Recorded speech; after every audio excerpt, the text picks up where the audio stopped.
And I think I have the power to end this war. And I think it's going very well.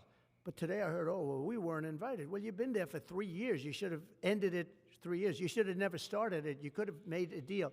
I could have made a deal for Ukraine that would have given them almost all of the land, everything, almost all of the land, and no people would have been killed, and no city would have been demolished, and not one dome would have been knocked down. Okay, President Trump, there's for sure three things here. The first one is that you said that you have the power to end the war between Ukraine and Russia. No, you don't. Ukraine and Russia have the power to end that war because it's between them. They're the ones that should be doing it. The second thing is that you communicated how that Ukraine was complaining that they weren't there in the middle of the negotiations. Ukraine is correct because the negotiations should be between Ukraine and Russia. They're the ones in the war. Now, let's continue on with this.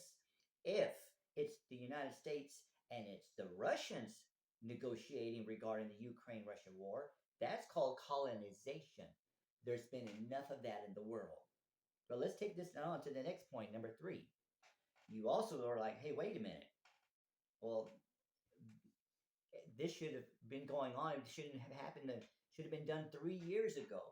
Well, 3 years ago, okay, it was Russia that invaded the Ukraine. They started the war, Russia. So why are you talking against the Ukrainians? That doesn't make any sense. And since you're over here taking sides as an expert in negotiation and conflict management, you just took sides between two nations at war. Neither side should trust you, realistically. Of course, now Russia's like, oh, well, obviously, because the United States president is agreeing with us. Well, you don't have credibility and you don't have legitimacy. Now, let's continue on with this. You're saying that if you could have handled this from the beginning, that there never would have been a war. What?